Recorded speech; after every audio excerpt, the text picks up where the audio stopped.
다윗 왕과 사울 왕의 관계는 우리가 신앙생활을 하는 데 있어서 굉장히 중요하고 또 의미 있는 내용들을 많이 전달해 줍니다.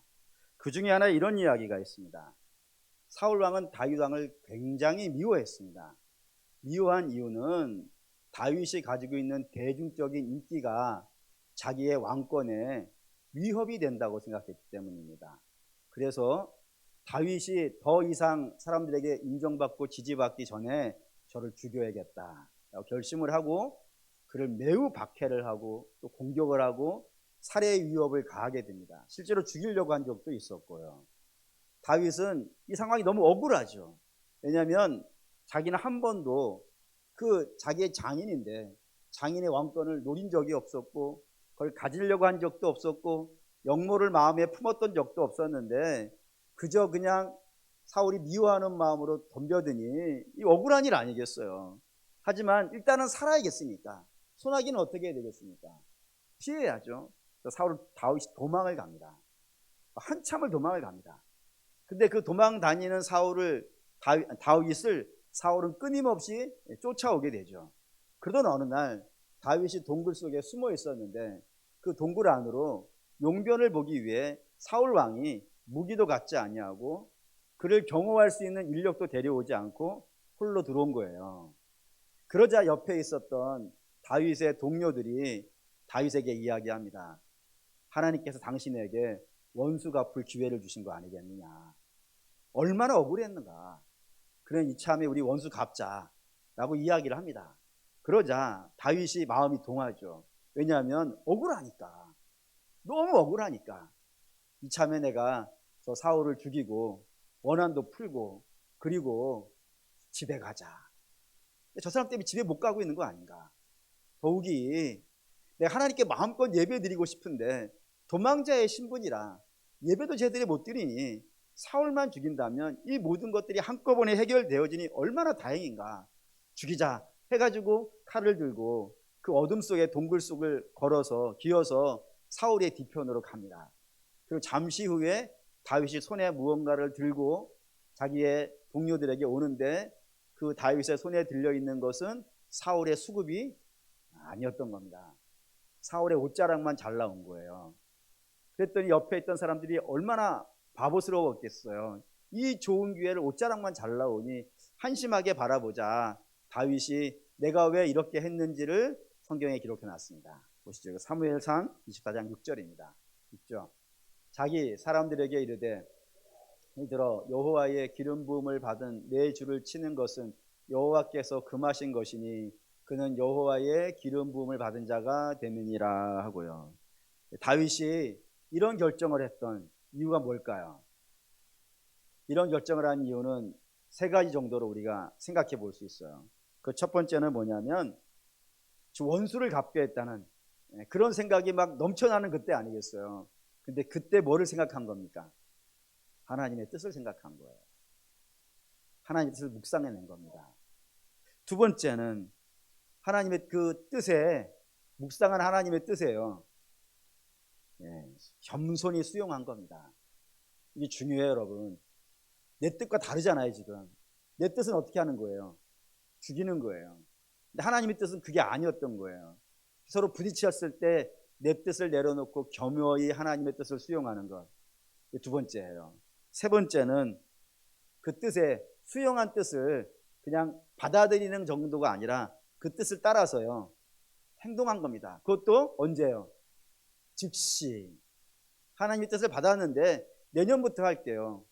내일부터 할게요 정도가 아니고 즉시 그 뜻을 따라서 수행하더라 이겁니다. 이 세 가지 가치를 따라 살았는데 이게 굉장히 중요해요. 우리는 사실 매 순간 위험한 순간을 만나지 않습니까? 매 순간 여러 상황을 만나잖아요. 그때에 우리가 내 뜻을 따라서 살아가는가, 내 마음을 따라 살아가는가, 아니면 하나님의 뜻을 따라 살아가는가, 그걸 살펴볼 수 있는 세 가지 기준이 되어지기 때문에 이게 굉장히 이 시대에 가치가 있습니다. 특별히 이 시대에 이게 더 가치 있는 이유는 뭐 때문이냐면은 흔히 방송에서 이 시대를 이렇게 표현하더라고요. 분노의 시대라고요. 자기의 감정을 더 이상 통제하려고 하지 않습니다. 그냥 마음이 확 올라오면은 그걸 그대로 쏟아부어야지 마음이 풀리지. 그거를 마음에 담아두고 있는 사람들은 없어요. 전문가들이 왜 이렇게 되었는가라고 진단하는 걸 봤는데 뭐 이런 내용들을 얘기하더라고요. 이 시대에 경제적으로 어려워서, 또는 뭐 정치적으로 어려워서.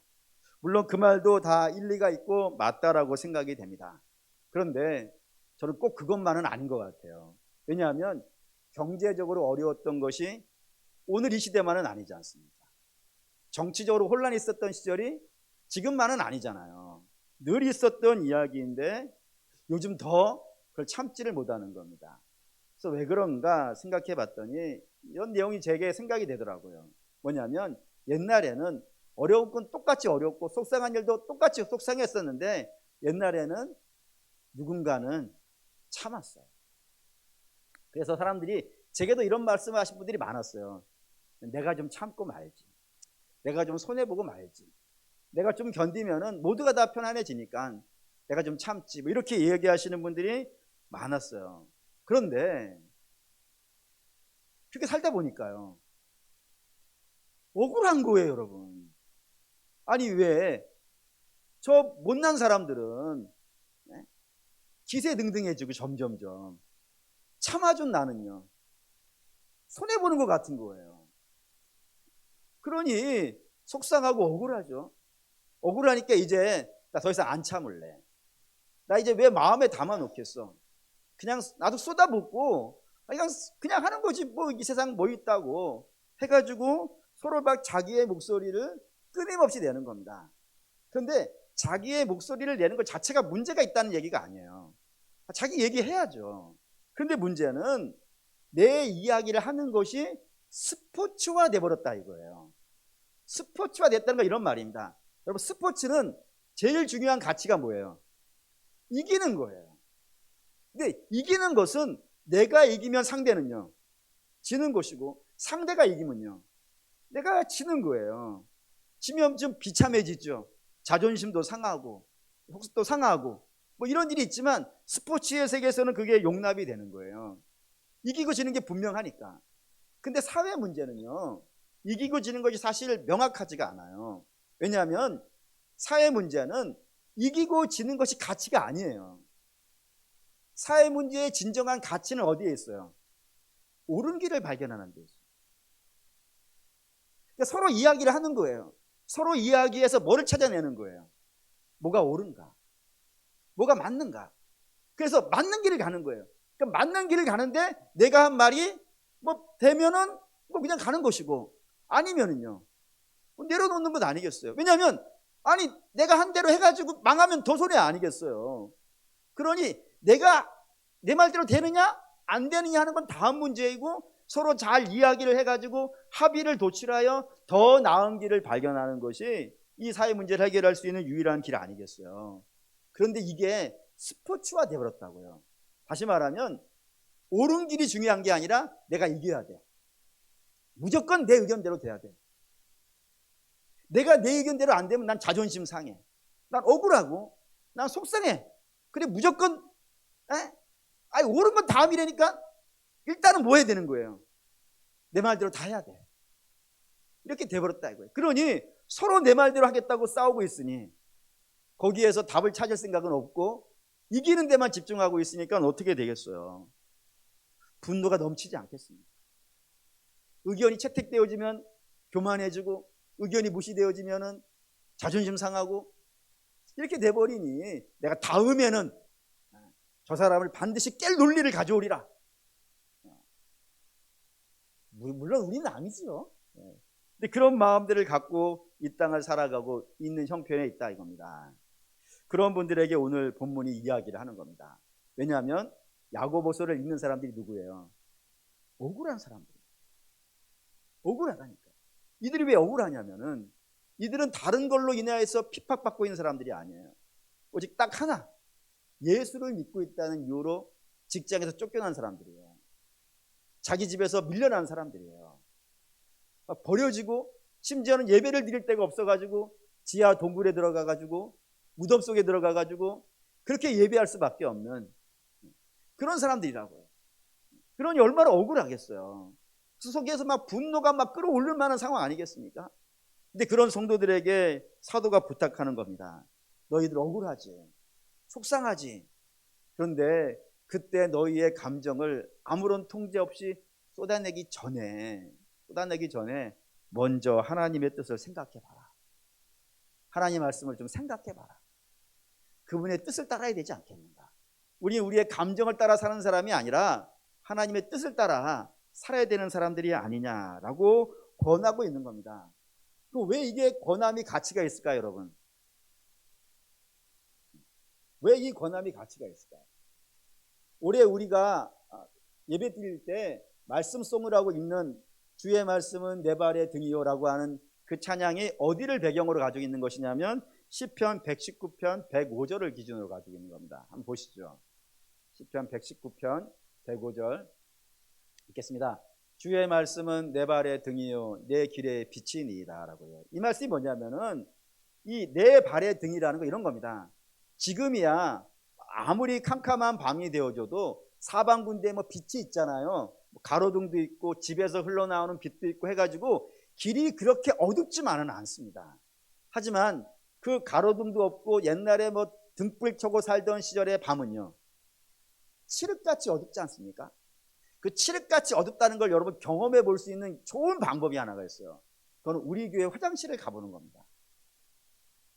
여자 화장실은 모르겠고 남자 화장실에는 모의한 하는 것이 있어요. 그게 뭐냐면 들어갈 때 밖에서 조명을 켜고 들어가잖아요. 탁 들어가가지고 그 안에 이제 변기인데 거기에 문이 하나 또 있지 않습니까? 거기 들어가서 문을 탁 닫는 거예요. 그런데 밖에서 불을 탁 끕니다. 뭐 어떻게 될 것 같으세요? 안 꺼집니다. 문이 닫혀 있으면 불이 켜져 있어요. 모르시는 것 같은 얘기예요. 여자들 몰라요? 그거 신비해요. 불이 켜져 있어요.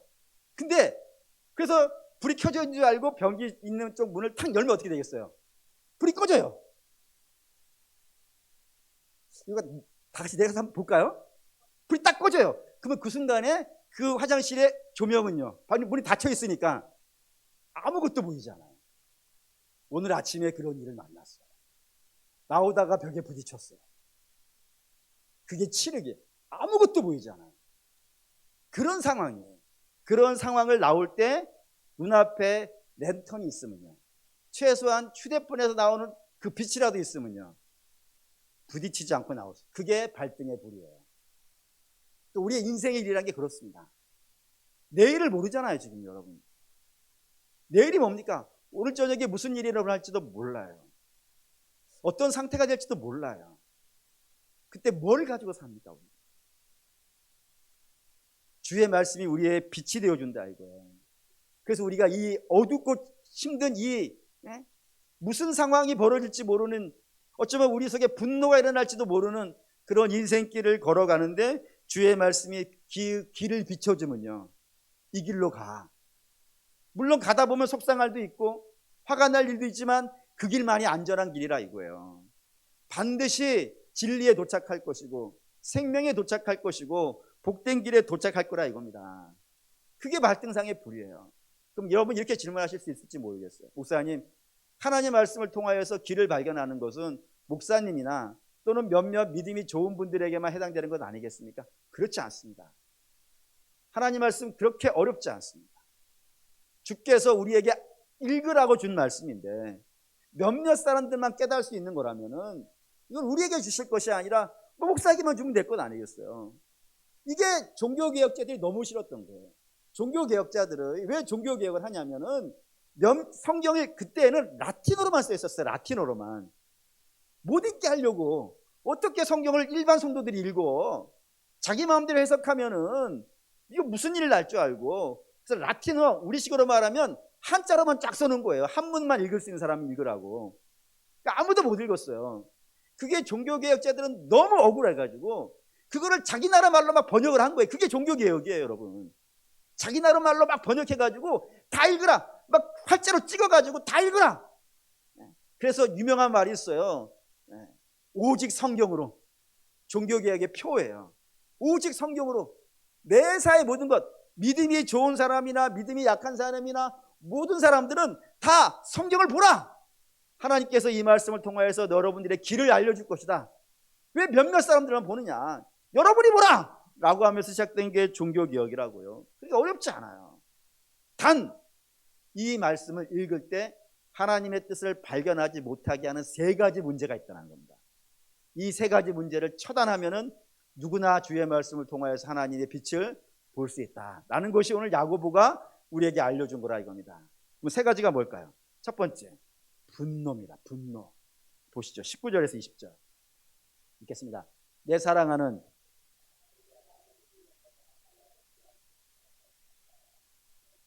성내기도 더디하라. 사람이 성내는 것이 하나님의 의를 이루지 못함이라 라고 했습니다. 여기 이제 듣기는 속히 하고라는 말은 다른 사람의 말을 듣기 속히 들으라는 게 아닙니다. 하나님의 말씀을 우선적으로 들으라 라는 이야기예요. 근데 그러기 위해서 먼저 해야 되는 것이 분노를 끊으라 이겁니다. 왜냐하면 분노라는 것이 사람이 가지고 있는 에너지 중에서 가장 파괴적인 에너지인 거 혹시 아실까요? 이런 말이 있습니다. 와신상담이라고. 기와 위에 눕고 몸을 기와 위에 눕히고 그리고 곰의 쓸개를 빨며 사는 것을 와신상담이라고 하는데 그게 가능하겠습니까, 여러분? 가능하겠습니까? 사실 우리 대부분 사람들은 기와 위에 하룻밤만이라도 누우면은 잠을 못 잘 겁니다. 못 자는 거는 고사하고 아침에 일어나면요 온몸이 아플 거예요. 그거 힘듭니다. 그런데 매일같이 곰의 쓸개, 그 쓴 쓸개를 빨며 사는 것은요 가능키는 하겠습니까? 불가능합니다. 그런데 분노는 이걸 하게 하는 거예요. 억울함, 내 원수를 갚아야 돼, 이 분노를 풀어야 돼. 그런 사람들이 와신상담한다니까요. 그러니까 분노는 사람이 가지고 있는 최고의 파괴적인 에너지라 이게 모든 에너지를 다 집중시켜가지고 오직 뭐에만 집중하게 하는 거예요. 이 분노를 푸는 데만 집중시킨다니까요. 그런 파괴적인 에너지인데 그런 분노의 에너지가 우리 속에 가득 차 있으면 하나님 말씀이 거기에 들리겠냐 이거예요. 분노는 모든 선한 것을 다 파괴시켜버려요. 그러니 이 분노를 통제해야 되는데 성경은 이 이야기를 엘리야 예언자를 통하여서 설명을 합니다. 엘리야 하늘에서 불을 내린 예언자예요. 3년간 비가 오지 않게 하기도 했다가 또 비가 오기도 했던 그런 대단한 예언자예요. 근데 그 예언자가 무너진 역사가 있어요. 언제냐? 그가 하늘에 불을 내리면서까지 물론 하나님이 내리는 거 하시지만 엘리야는 자기가 막 기도해서 한 것 아니겠어요. 그래서 이제 북이스라엘 이 우상으로 가득 차 있고 하나님의 법에서 멀어진 이 땅을 내가 어떻게 해서든지 한번 해보겠다 라는 결단을 가지고 이 바알 선지자들하고 싸웠단 말입니다. 싸워서 그들을 이겼어요. 이겼으면 이제 어떻게 돼야겠어요? 나라가 개혁돼야겠죠. 멋있게 돼야 될 거예요. 근데 멋있게 되지 않았어요. 오히려 이세벨이라는 여자가 있었는데 이 여자가 그 북이스라엘의 바알 신앙을 가져갔던 우두머리예요. 이 이세벨이 엘리야를 죽이겠다. 내가 엘리야를 죽이지 않고서 내 밥도 먹지 않겠다고 하면서 달려드는 거예요. 그러면 엘리야는 여러분이 엘리야를 어떻게 하겠습니까? 불을 내려줬는데 내가 붙자! 응? 네가 이기는지 내가 이기는지 붙자! 이게 정상이 되지 아니하겠습니까? 근데 엘리야 불을 내린 예언자가 도망가기 시작한 거예요. 너무 겁이 나서. 제가 엘리야라면 항상 생각해봤죠. 제가 엘리야라면 얼마나 자존심 상할까. 나 그래도 하나님 앞에 하나님 이 땅에는 하나님 믿는 사람이 저밖에 없어요 라고 말했던 사람이에요. 물론 하나님이 내가 이 땅에 나를 믿는 자를 남겨놨다 7천이 남겨놨다라고 말씀하시는데 엘리야는 모르니까 나밖에 없어요 라고 말할 만큼 그걸 당당했단 말이에요. 그런 예언자가 그 이세벨을 물론 황후이긴 하지만 왕비긴 하지만 그래도 우상 숭배자 아니겠어요. 그 여자에게 쫓겨가지고 40일 도망가는 그냥 끊임없이 도망가는 거예요. 끊임없이. 얼마나 자존심 상하고 낙심되겠어요. 그래서 그 실망함 겨워 하나님께 이렇게 기도해요. 하나님 저를 죽여주십시오. 그 낙심의 깊이가 그 절망의 깊이가 느껴지냔 말이에요. 그때 하나님께서 막 분노하고 있고 좌절하고 있고 한 그 엘리야를 위해서 뭐를 하시냐면 천사를 동원하셔가지고 그를 먹이고 재웁니다. 왜요? 그거 가라앉혀야 되거든요. 그거 가라앉지 않고서는 아무것도 진행이 될 수 없어요. 하나님이 그를 막 가라앉힙니다. 그리고 충분히 가라앉힌 다음에 그를 시내산으로 불렀어요. 그리고 하나님이 그 앞에 나타나시는데 그 나타나시는 모습을 성경에 이렇게 썼습니다. 열왕기하상 19장 11절 12절입니다. 있죠? 그래서 이르시되 너는 나가서 여호와 앞에서 산에 서라 하시더니 여호와께서 지나가시는데 여호와 앞에 크고 강한 바람이 산을 가르고 바위를 부수나 바람 가운데 여호와께서 계시지 아니하며 바람 후에 지진이 있으나 지진 가운데에서도 여호와께서 계시지 아니하며 또 지진 후에 불이 있으나 불 가운데로 여호와께서 계시지 아니하더니 불 후에 세미한 소리가 있는지라라고요. 하나님 나타나시는데 세 가지 모습을 보여주시는 거예요. 첫째는 막 불타는 것. 나무가 막 불타는 소리 한번 들어보셨나요? 그 장작 타는 소리. 저는 저희 집 앞에 군산에 있을 때 저희 집 앞에 집 한 채가 불로 타서 사라진 걸 봤는데 그 불소리 어마어마하게 큽니다. 근데 그 불소리에서 하나님이 없더라 이겁니다. 두 번째, 지진이 났어요. 땅이 쩍쩍 갈라지는 거예요. 근데 그런 어마어마한 소리 아니겠습니까? 지축이 갈라지는 그런 소리 속에 하나님의 음성은요 없더라 이거예요. 세 번째 등장한 것이 세미한 소리라고 되어 있습니다. 이 세미한 소리는 히브리어로 콜이라고 불리는데 이 콜이라고 불리는 소리가 어떤 소리냐면 나뭇잎이 있어요. 이 나뭇잎 하나가 바람이 싹 불어가지고 하나가 싹 흔들리는 거예요. 그때 나오는 소리가 콜이에요. 그러니까 아주 세미한 소리예요. 정말 귀를 기울이지 않고선 들리지 않는 소리예요. 하나님의 음성이 거기에 있다라고 되어 있습니다. 그런 소리인데 하나님의 음성이 사랑하는 여러분 속에서 막 분노가 드글드글 끓어오르는 그런 마음이 있을 때 이 소리가 들리겠습니까? 주변에 막 번잡한 이야기들이 들리고 있는 그때에 하나님의 음성을 들을 수 있겠습니까? 사방이 시끄러울 때 들려지겠습니까? 분노를 끄셔야 됩니다. 분노를 끄시는 것 나름대로 좋은 방법들 가지고 계시면 그거 쓰세요. 저는 찬양 부릅니다. 기도하고요.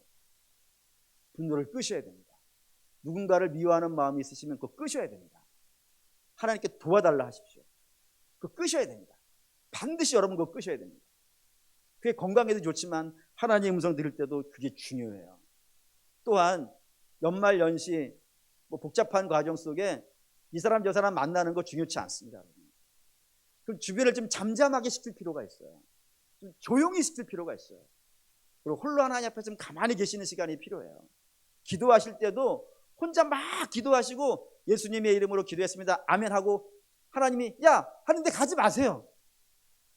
하나님 야 하는데 전 바빠서 내일 올게요 하고 또 가시고 그 다음날 오셔가지고 막 혼자 이야기하시고 주께서 야 나 좀 얘기하자 했더니 또 가시고 그러면 안 된단 말이에요. 조용히 있으실 시간이 좀 필요해요. 하나님 앞에 조용히 좀 있으시는 시간. 그 세미한 음성을 듣고자 하는 그 소망 때문에 잠잠히 있으시는 시간을 여러분 가지시기를 주의 이름으로 축원합니다. 두 번째, 분노를 끄시는 거 중요하고 두 번째는 더러움을 제거해야 된다고 되어 있어요.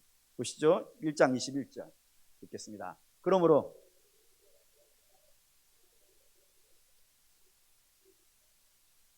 신겨진 말씀을 온유함으로 받으라 했습니다. 네. 하나님 말씀을 받는데 하나님 말씀을 받으려면 하나님의 존전 앞으로 나가야 되지 않겠어요? 하나님을 만나는 거예요.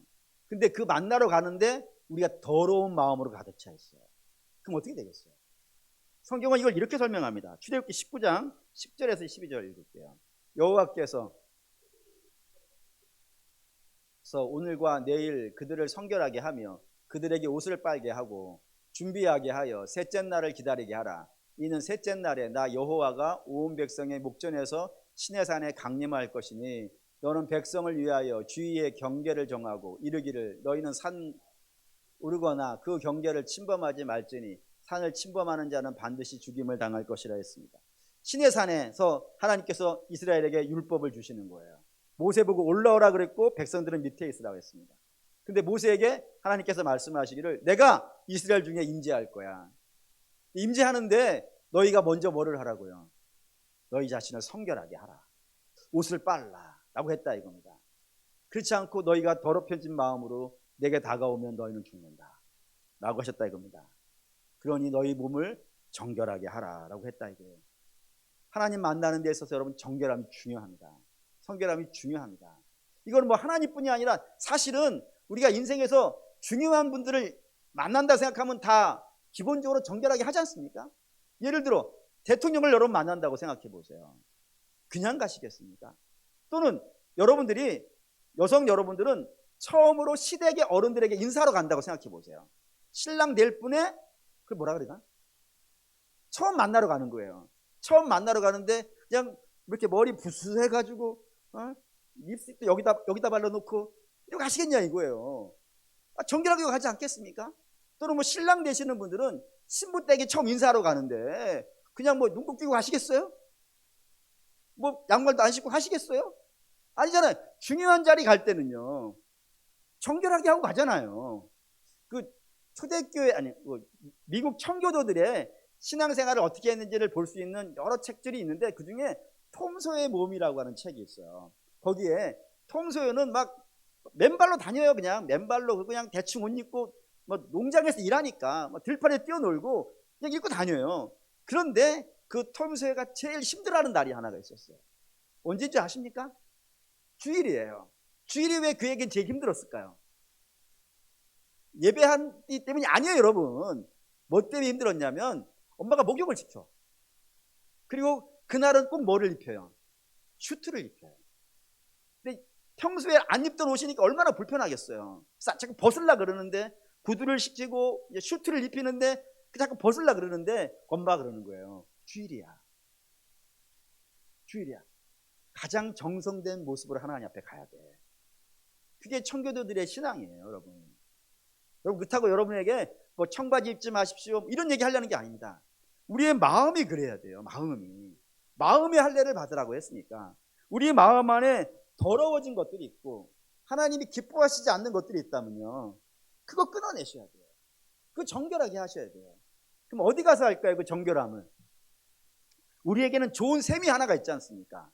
그 셈이 어떤 셈이에요? 정결하게 하는 셈이 우리에게 있다니까요. 그 정결하게 하는 셈이 예수 그리스도의 보혈이에요. 그래서 예수 그리스도의 보혈 앞에 가서 십자가 앞에 가가지고 우리가 먼저 회개하는 작업이 항상 예배 전에 있어야 돼요, 여러분. 항상 회개하는 작업이 먼저 있어야 돼요. 그래서 예배도 가급적이면 바라시는데 한 10분 전쯤에 오십시오. 10분 전쯤에 오셔가지고 지난 한 주간을 하나님 앞에 좀 묵상해 보세요. 그냥 예배 시작하지 마시고 내가 지난 한 주간 어떻게 살았는지 한번 보세요. 하나님이 기뻐하시지 않는 것이 있으면 예배 시작하기 전에 회개하셔야 돼요. 또 뿐만 아니라 우리 공동 기도문 읽지 않습니까? 그 공동 기도문 읽으실 때 그냥 글로만 읽지 마십시오. 그 내 이야기잖아요. 내 이야기로 깊이 인식하고 보세요. 내가 혹시 이런 모습이 있지 않는가? 한번 그게 하시면서 읽으셔야 되고 장로님들 앞에서 나오셔서 회중 기도 하시는데 그때 제일 먼저 하는 기도 전부 다 회개 기도예요. 그 기도가 내 이야기 아닌가 보고 그 먼저 끊어내셔야 돼요. 예수의 볼로 씻어야 돼요. 그 씻은 다음에 우리 주께서 말씀을 주시게 돼 있단 말입니다. 그리고 그 말씀이 우리의 인생의 빛이 된다 이거예요. 그리고 사랑하는 믿음의 성도 여러분, 하나님 말씀 받는데 더러움은, 악함은 하나님 말씀 받는 걸 완전히 차단시켜 버립니다. 하나님 말씀 제대로 받아서 그 빛 가운데 사시기를 원하신다면 끊어내셔야 됩니다. 세 번째, 온유함으로 받으라고 되어 있어요. 이거 다시 1장 21절 읽을게요. 읽겠습니다. 그러므로 넘치는 악을 내버리고 너희 영혼을 능히 구원할 바 마음에 심겨진 말씀을 온유함으로 받으라고요. 온유함은 부드러운 마음 정도로 의미가 아니라 순종과 겸손함을 함께 부를 때 온유함이라는 단어를 쓰게 되어집니다. 그러니까 하나님 말씀을 온유함으로 받으라는 것은 그 말씀에 내가 겸손히 순종하는 마음으로 받겠다는 거예요. 반대로 이야기하면 이런 식으로 얘기할 수 있어요. 우리는 하나님 말씀을 선택할 수 있는 자유가 없어요.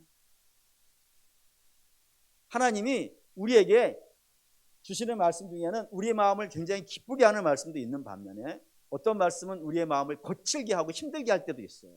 책망의 말씀도 있단 말이에요. 근데 이거를 선택할 수 있는, 나는 복만 받을래 해가지고 복의 말씀은 우리는 선택할 자유가 없고, 주시는 거는 하나님이 자유로 주시지만 받는 거는요, 우리는 이것도 받고 이것도 받아야 돼요. 다 받아야 돼요. 선택의 자유가 우리에게는 없어요. 주시는 대로 아멘이에요. 이거를 엘리 대제사장이 어린 사무엘에게 이렇게 얘기했어요. 엘리 대제사장은 사실 여러분들에게 뭐 다 이야기할 수 없지만 좀 심각한 문제인 사람이에요.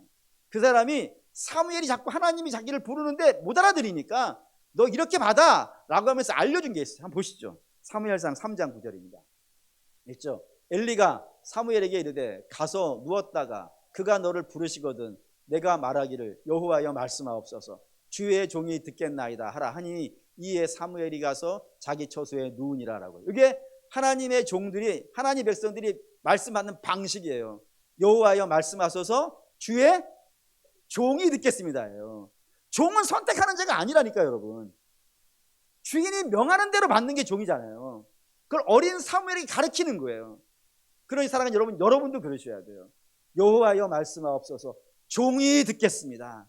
무슨 말씀을 하든지 저는 듣겠습니다 라고 하는 것으로 들어야 된다고요. 그러면 주의 빛이 비춰진다 이겁니다. 사랑하는 성도 여러분, 다윗이 분노가 가득했어요. 근데 그 분노를 그냥 쏟아부었다면 그는 하나님 마음에 합한 자가 아니었을 거예요.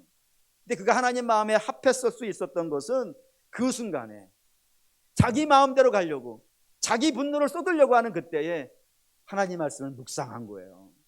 그리고 내 뜻과 하나님 뜻이 다르지만 하나님 뜻 앞에 복종하기로 하였고 그 복종을 즉각적으로 할 수 있었던 것이 그가 하나님 마음에 합한 자가 되어지는 그런 모습 중에 하나라고 성경이 우리에게 알려주고 있다 이겁니다. 우리가 그래야 되지 않겠습니까? 여러분, 감정대로 살지 마십시오. 올라오는 대로 살지 마시고, 참으라는 얘기가 아니에요. 하나님의 뜻이 무엇인가를 생각해 보시라. 주여 내게 말씀하옵소서. 주의 뜻을 듣겠습니다. 그리고 순종하겠습니다 라고 하나님 말씀을 바라보시면 주께서 우리에게 알려주실 겁니다. 분노를 끊어내시고 더러움을 보혈로 씻으시고 그리고 주의 말씀을 받으십시오. 그럼 주께서 능히 모든 성도들에게 말씀을 주실 것이고 그 말씀이 여러분 인생의 길이 되어주고 빛이 되어줄 겁니다. 그런 승리하는 역사가 2024년 저와 여러분에게 있으시기를 주의 이름으로 축원합니다. 아멘. 결단하시죠.